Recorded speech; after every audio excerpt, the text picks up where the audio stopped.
daawad sidaad muuqaalkaba ka arki kartid waa wiilka la leeyahay Ciise iyo Sharaf agwaanka Soomaaliyeed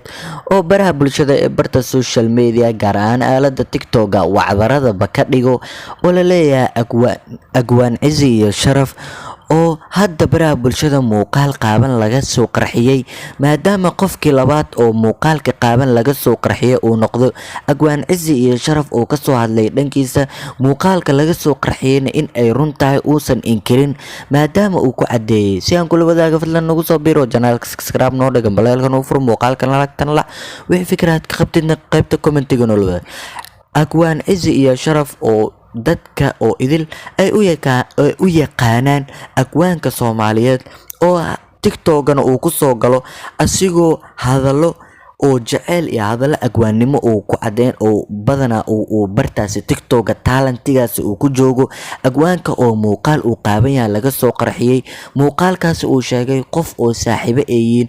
oo aad iyo aadna noloshooda ugu korsoon tahay oo gabar oo xiriir ama best friend oo saaxiibo eeyiin oo ka dhaxeeyo oo WhatsApp uu u sameeyay haddana uu asigaba soo qarxiyay qarxiska ugu horeeyna uu ku bilaabo asxaabtii agwaan Ciise iyo Sharaf in uu muuqaalkiisa uu u shargareeyay muuqaal uu ku aaminayna oo dadka idilna uu ku faafiyay agwaan Ciise iyo Sharaf oo sheegay in uu nirag yahay ceebtana aysan waxba ka dhibeynin oo wax u arkeenin laakiin oo sheegay bini'aadan in la aaminin sideedaba in aysan fiicneen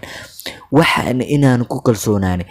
sida uu asigaba agwaan Ciise iyo Sharaf ka cadeeyay qofkii shalay ku kalsoonaa oo dadka idilna iiga sokeeyay oo aniga soo dhaweystay oo qalbigayga nolosheeda waxoogo idil sirteyda ku aaminay maanta dadka asxaabta la ahayo idil ayuu yeeray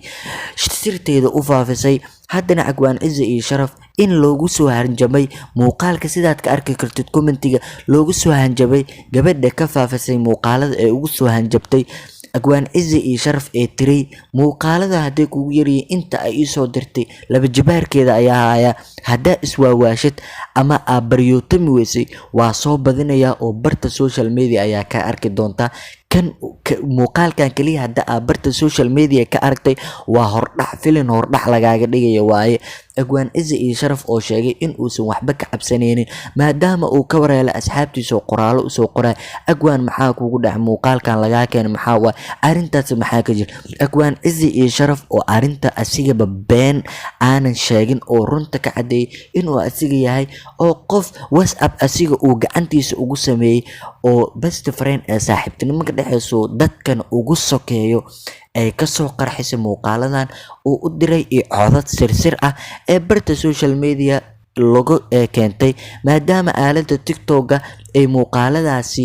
gabi ahaan laga shaqeynaynin ay Telegram-yada iyo baraha bulshada idil iyo asxaabta agwaan Ciise iyo Sharaf ay u dirtay agwaanka oo asigana dhankiisa markii labaad qofkii labaad la soo qarxiyo uu noqdo baraha bulshada ayaa maalmahan oo idil dhacdooyin aad la yaab badan ay noqonaysa dadka caanka